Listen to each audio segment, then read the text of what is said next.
உலக மக்கள் அனைவருக்கும் வணக்கம். இப்போ இந்த வீடியோவில் என்ன பார்க்க போகிறோம்னா, இம்மார்ட்டல் ரூலர். இம்மார்ட்டல் ரூலர்னா இம்மார்ட்டல் ரூலரை பற்றி இந்த வீடியோவில் நான் பேச போகிறது கிடையாது. இந்த வீடியோவில் பார்த்தீங்கன்னா ஒரு முக்கியமான விஷயம், ஆளும் கட்சியை கடுமையாக விமர்சித்து வீடியோ போட போகிறேன். இந்த திமுக அரசை பிடிக்காதவங்கள்லாம் பார்த்து நல்லா ரசிச்சுக்கலாம். என்னோடய வீடியோ பார்த்தீங்கன்னா தொடர்ந்து நான் இந்த யூடியூப் சேனல் ஆரம்பித்தப்போ பார்த்தோம்னா திமுகவுக்கு சில விஷயங்கள்லாம் இதாக பேசிக்கிட்டு இருந்தேன். திமுகவை திட்டாமல் பேசிக்கிட்டு இருந்தேன் யூடியூப் சேனல் ஆரம்பித்தப்ப, இந்த யூடியூப் சேனலில், இந்த மக்கள் சேனல் தமிழ்நாளில். அதுக்கப்புறம் பார்த்தோம்னா இப்போ திமுக செய்யக்கூடிய தவறுகள்லாம் பார்க்கும்போது திமுக யாருக்குமே பிடிக்க மாட்டேங்குது. மெயினாக திமுக காரங்களுக்கே பிடிக்க மாட்டேங்குது. அதாவது இப்போ ஒரு வீடியோ ஒன்று பார்த்தேன் யூடியூப்பில். இந்த மாரிதாஸ்ன்றவர் ஒரு வீடியோ ஒன்று போட்டிருந்தாரு அவரோட யூடியூப் சேனலில்.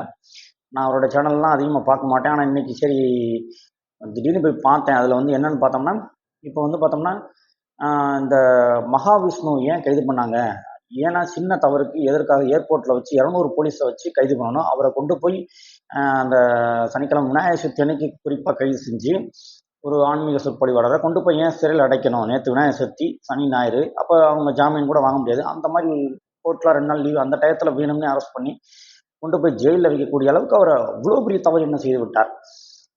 அவர் என்ன பேசியிருக்காருன்னா, அந்த இடத்துல மாற்றுத்திறனாளி இருக்காங்களா, அந்த ஆசிரியர் மாற்றுத்திறனாளின்னா அவர் அந்த இடத்துல மாற்றுத்திறனாளி ஆசிரியர் இருக்காங்கன்னு அவருக்கு தெரியுமா என்னன்னு தெரியல. அவரை பேச கூப்பிட்டுருக்காங்க, அவர் பேசியிருக்காரு.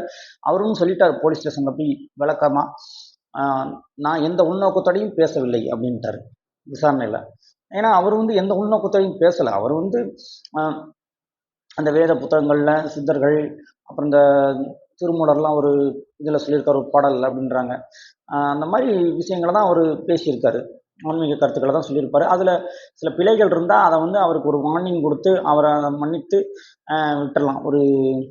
அவர் கொண்டு போய் சிறையில் அடைக்கிற அளவுக்கு என்ன பெரிய தவறு செய்து விட்டார்னா, நான் தொடர்ந்து வீடியோ போட்டேன், 2 வீடியோ, இப்போ 3ஆம் வீடியோ போடுறேன். ஆனால் மகாவிஷ்ணுவை ஏன் கைது செஞ்சாங்க அப்படின்னு பார்க்க போனோம்னா, இப்போ தான் சொல்கிறாங்க, இந்த பள்ளி கல்வித்துறை அமைச்சர் இந்த விஷயத்தில் பயங்கரமாக ரொம்ப தவிக்கிட்டு இருந்தார். அப்போ கடைசியில் பார்த்தோம்னா இப்போ ஒரு வீடியோ பார்த்தேன். அதில் என்ன சொல்கிறாங்கன்னா, பள்ளி கல்வித்துறை அமைச்சருடைய கார் டிரைவர் ஒரு பொண்ணை பாலியல் வன்கொடுமை பண்ணியிருக்காரு. அதாவது கூட்டு பாலியல் வன்கொடுமை பண்ணியிருக்காங்க. பாலியல் பலாத்காரம் ஒரு 5 பேர் சேர்ந்து ஒரு பொண்ணை பண்ணியிருக்காங்க. அது வேற யாரும் இல்லை, நம்ம பள்ளி கல்வித்துறை அமைச்சர் அன்பில் மகேஷ் இருக்கார் இல்லையா, அன்பில் மகேஷ் பொய்யாமொழியா, அவருடைய டிரைவர் பேர் சிலம்பரசன் அப்படின்னு சொல்கிறாங்க. திருச்சியில் படிக்கக்கூடிய ஒரு ஸ்டூடெண்ட், ஒரு ஐடி மாணவி ஸ்டூடெண்ட் அவங்க ஏஜ் 18 அப்படின்றாங்க. அந்த சிலம்பரசன் காதல் செய்கிறத நாடகம் ஆடி அவங்கள பாலியல் வன்கொடுமை செஞ்சுட்டு அந்த மாதிரி திருப்பி கூட்டு பாலியல் வன்கொடுமை பண்ணியிருக்காரு. வீடியோ எடுத்து வச்சு மிரட்டி திருப்பி கூட்டு பாலியல் வன்கொடுமை பண்ணியிருக்காங்க. ஒரு 5 பேர் சேர்ந்து பண்ணியிருக்காங்க. இந்த நாதாரிங்க. அவர் யாருன்னு அந்த பொண்ணுகிட்ட அறிமுகப்படுத்திருக்காருன்னா, அவர் நான் அமைச்சருடைய டிரைவர் அப்படின்னு அறிமுகப்படுத்திருக்காரு. பள்ளி கல்வித்துறை அமைச்சர் அன்பில் மகேஷோட டிரைவர் தான் நான் அப்படின்னு சொல்லியிருக்காரு. அவர் உண்மையிலேயே டிரைவராக என்ன தெரியல. அவரோட பேர் சிலம்பரசன்றாங்க. திருச்சியில் நடந்த சம்பவம் இது பார்த்தோம்னா, இன்னைக்கு நாட்டில் திமுக ஆட்சியில் பெண்களுக்கு பாதுகாப்பே இல்லை. அப்போ அந்த விஷயத்தை மூடி மறைக்கிறதுக்காக தான் மகாவிஷ்ணுவோடைய விஷயம். ஏன்னா அன்னைக்கு தான் மகாவிஷ்ணுவை கைது பண்ணியிருக்காங்க. அந்த டயத்தில் தான் அந்த கூட்டு பாலியல் வன்கொடுமை நடக்கிற நேரத்தில் இவங்க போய் அந்த பொண்ணு போய் எஸ்பி ஆஃபீஸில் புகார் கொடுத்துருக்காங்க. அந்த புகாரை போய் தனியார் மீடியா News7 தமிழ், இந்த மாதிரி தந்தி டிவி, இந்த மாதிரி சேனல்லாம் போய் பேட்டி எடுத்திருக்காங்க அந்த பொண்ணுகிட்ட. ஆனால் எந்த சேனல்லையுமே அந்த நியூஸை வெளியிடக்கூட இல்லையா. இந்த மாதிரி அமைச்சரோட டிரைவர் இந்த மாதிரி பண்ணிட்டாங்கன்னு சொல்லும்போது, அந்த நியூஸ் சேனல்காரங்க, தமிழ் நியூஸ் சேனல்காரங்க யாருமே, ஒரு 4 சேனல்காரங்க போய் பேட்டி எடுத்திருக்காங்க. ஆனால் யாருமே நியூஸை கூட வெளியிடலை. பயந்துட்டாங்க. அவங்க ஆளுங்கட்சியுடைய அமைச்சருடைய டிரைவர்னு சொன்னதுனால அவங்க பயந்துக்கிட்டு நியூஸை வெளியிடாமல் மூடி மறைச்சிட்டாங்க உண்மையை. அந்த உண்மையை மேலும் மறைக்கணும், இதை வெளியில் போயிடக்கூடாதுன்றதுனால தான் மகாவிஷ்ணுவோடைய சிறிய அந்த விஷயத்தை பெரிதுபடுத்தி அவரை கைது பண்ணி சிறையில் அடைச்சிருக்காங்க. இதுதான் இப்போ நான் ஒரு வீடியோ பார்த்தேன், அதை மக்கள்கிட்ட ஷேர் பண்ண நினச்சேன். அதனால தான் இந்த அவசர வீடியோ நான் போட்டேன். அதனால் பார்த்துக்குங்க மக்களை. ஏற்கனவே ஒரு பெரிய விஷயமாச்சு. இந்த ஸ்ரீமதி பாலியல் வன்கொடுமை செய்யப்பட்டு கொலை செய்யப்பட்டார் ஸ்ரீமதி. இதே திராவிட மாடல் அரசில் தான். இப்பயும் இந்த திராவிட மாடல் அரசில் பெண்களுக்கு பாதுகாப்பே இல்லை. ஏன்னா இப்போ திருச்சியில் கூட ஒரு பெரிய காலேஜில் கூட இந்த ஹாஸ்டலில் போய் ஒரு டெக்னீஷியன் ஒருத்தர் போய் இந்த மாதிரி பெண்கள்கிட்ட தவறாக நடக்க முயற்சி பண்ணார், தனியார் இருந்த பண்ணிட்டா அப்படின்னு சொல்லி ஒரு காலேஜ் ஸ்டூடெண்ட்ஸ்லாம் போராட்டம் பண்ணாங்க இல்லையா. அது ஆங்கில மீடியாலாம் பெரிய பரபரப்பாகி அப்புறம் தான் தமிழ் மீடியா அந்த நியூஸை காமிச்சாங்க. பார்த்தீங்கன்னா ரீசெண்டாக இந்த இதான் ஒரு ஒரு 10 நாளைக்கு முன்னாடி எல்லாரும் பார்த்துருப்பீங்க டிவியில். ஸோ அப்போ திமுக ஆட்சியில் பெண்களுக்கு சுத்தமாகவே பாதுகாப்பு இல்லை. நான் ஆரம்பத்திலே சொல்லிக்கிட்டு வரேன். ஸ்ரீமதி கொலை செய்யப்பட்டார். கள்ளக்குறிச்சி சக்தி ஸ்கூல் மெட்ரிகுலேஷன் ஸ்கூலுடைய அந்த மாணவி கொலை செய்யப்பட்டார். அதுக்கு நீதி விசாரணை கிடைக்கல. இப்போ பார்த்தோம்னா அமைச்சருடைய கார் டிரைவரே இந்த மாதிரி கூட்டு பாலியல் வன்கொடுமை பண்ணியிருக்காரு. அதை மூடி மறைக்கிறாங்க. இன்னும் நிறைய விஷயங்கள் அப்போ நடந்துக்கிட்டு தான் இருக்குது. இவங்க வந்து அவங்களுக்கு வேண்டிய ஆள்னா அவங்க வந்து கைது பண்ண மாட்டேங்கிறாங்க. பெண்களுக்கு வந்து ஒரு பாதுகாப்பு இல்லாத ஒரு சூழ்நிலை இருக்குது. இப்போ இதுக்கு வந்து என்ன சொல்கிறேன்னா, ஏன்டா இந்த நாதாரிங்களுக்கு ஓட்டு போட்டோம் அப்படின்னு சொல்லி மக்கள் வந்து நொந்து வெந்து நூடுல்ஸ் ஆகிற நிலைமைக்கு கொண்டு போய் மக்களை விட்டுட்டாங்க இந்த திமுக அரசு. ஏன்னா நான் அந்த மாரிதாஸோட வீடியோ கீழே கமெண்ட்ல ஒருத்தர் பார்த்தேன். அவர் சொல்லியிருக்கார், நான் திமுகவை சொந்தம் தான், ஆனால் வர வர திமுக செய்யக்கூடிய காரியங்களை பார்த்து வெறுக்கிறேன் அப்படின்னு ஒரு என் குடும்பமே வெறுக்குது அப்படின்னு போட்டிருக்காரு மெசேஜில். அதுவும் மகாவிஷ்ணுவை கைது பண்ணது மிகப்பெரிய தவறுன்னு போட்டிருக்காரு. அதுக்கு கீழே பார்த்தா நிறைய பேர் லைக் பண்ணி வச்சுருக்காங்க அந்த கமெண்ட்டுக்கு, ஒரு 700 பேர்கிட்ட. இப்போ மாரிதாஸ் போட்ட வீடியோ கூட பார்த்தா நல்லா 60,000 வியூஸ் போயிடுச்சு.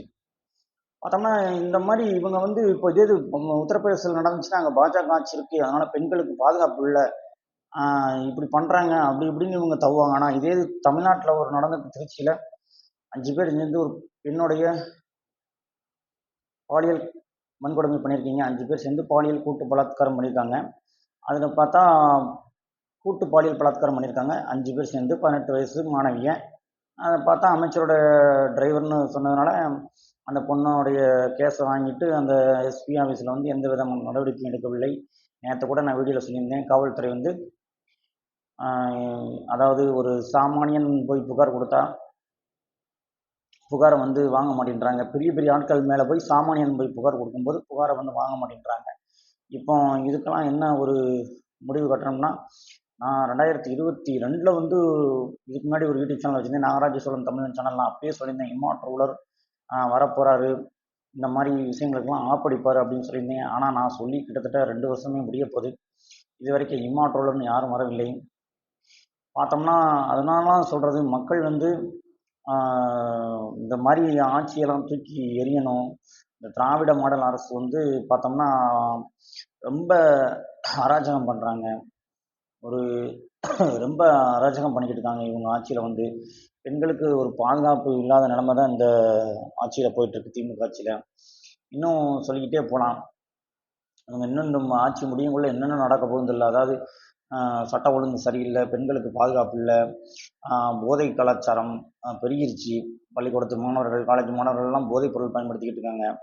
அதே மாதிரி பார்த்தோம்னா டாஸ்மாக் வந்து பார்த்தோம்னா ரொம்ப டாஸ்மாக்லாம் வந்து இளைஞர்கள் வந்து போய் ஸ்கூல் ஸ்டூடெண்ட்ஸு, இந்த மாதிரி காலேஜ் ஸ்டூடெண்ட்ஸ் இவங்கெல்லாம் டாஸ்மாக்லாம் போய் இது பண்ணுறாங்க, பிடிச்சி கட்டு போகிறாங்க. இந்த திராவிட மாடல் அரசு வந்து மக்களை வந்து ரொம்ப சீர்கட்டு போய்கிட்டு இருக்காங்க. இளைஞர்கள் மக்கள் எல்லாம் வந்து இந்த ஆட்சியில் வந்து மக்களுக்கு பொதுமக்களுக்கு பாதுகாப்பு இல்லை, இளைஞர்கள் சீர்கட்டு இருக்காங்க இந்த திராவிட மாடல் அரசில். பெண்களுக்கு பாதுகாப்பே இல்லை. அதனால மக்கள் வந்து அடுத்த முறையாவது ஒரு நல்ல ஒரு திறமையுள்ள நல்ல ஒரு முதலமைச்சருக்கு வாக்களிங்கன்னு சொல்கிறேன். ஏன்னா இந்த ஆட்சியில் வந்து பார்த்தா மகாவிஷ்ணுவை கைது பண்ணுறது, அப்புறம் கார் ரேஸ் விட்றது. அமைச்சர் யார், முதலமைச்சருடைய மகன் வந்து கார் ரேஸ் விட்டுருக்காரு சென்னையில், அதனால டிராஃபிக் ஆகுதுன்றாங்க. இவர் கூட பல கருப்பியாக கூட கடுமையாக பேசியிருந்தார். நீ கார் ரேஸ் விட்றாந்தா அவுட்டரில் கொண்டு போய் விடு, எதுக்கு இங்கே ஊட்டி ஜனங்களுக்கு இடைஞ்சல் கொடுக்குறேன்னு காட்டமாக பேசியிருந்தார். ரொம்ப பல கருப்பியாக அரசியல்வாதி ஒருத்தர் நல்லா பேசியிருந்தார் தைரியமாக. அதனால் நான் என்ன சொல்கிறேன்னா, இவங்கெல்லாம் வந்து திருந்த மாட்டானுங்க, இவனுங்களுக்கெல்லாம் ஓட் போடாதீங்கன்றேன். இவங்க வந்து மக்களுக்கு என்ன நல்லது செஞ்சு இதாகிட போகிறாங்க. இவங்கெல்லாம் வந்துட்டு அந்த இதுதான், அவங்களாம் வந்து வந்து திராவிடமும் ஆரியமும் தமிழ்நாட்டுக்கு தேவையில்லை. இந்த எந்த கட்சியாக இருக்கட்டும், திமுக மெயினாக தமிழ்நாட்டுக்கு வேண்டவே வேண்டாம். வேறு ஏதாவது ஒரு புதிய ஒரு சித்தர்கள் ஆட்சியை பூமியில் கொண்டு வர முடியுமா? ஏன்னா இன்னைக்கு கூட நல்ல நாள்ன்றாங்க, 8/9/24 நல்ல நாள். இன்னைக்கு வந்து பாண்டியன் ஐயா இருக்கார் இல்லையா, 5ஆம் தமிழர் சங்கத்துடைய நிறுவனர் பாண்டியன் ஐயா ஒரு கொடி ஒன்று அறிமுகம் பண்ணியிருக்காரு. அவர் கூட 2026 எலெக்ஷனை சந்திக்க போகிறான்றாங்க. நான் கூட அவருக்கு வாக்களிக்கலாம் அப்படின்னு நான் நினைக்கிறேன். ஏன்னா யாருக்குடா ஓட்டு போடுறது? ஏன்னா நான் போன வாட்டி நோட்டாக்கு தான் ஓட்டு போட்டேன் கடந்த எம்பி தேர்தலில். ஆனால் வாக்கை வேஸ்ட் கூடாது அப்படின்னா நம்ம பாண்டியன் ஐயாவுக்கு, 5ஆம் தமிழர் சங்கம் பாண்டியன் ஐயாவுக்கு வாக்களிக்கலாம் அப்படின்னு நான் நினச்சிருக்கேன். ஏன்னா வந்து தமிழ்நாட்டை வந்து ஒரு நல்ல ஒழுக்கமான தலைவன் ஆண்டால் தான் தமிழ்நாடு நல்லாயிருக்கும். வரவங்க போகிறவங்கலாம் நாட்டை ஆண்டு இஷ்டத்துக்கு இது பண்ணால் இப்படி தான் இருக்கும் அப்படின்னு நான் சொல்லி வீடியோ முடிச்சுக்கிறேன். அடுத்த வீடியோ சந்திப்போம் மக்களே. நன்றி.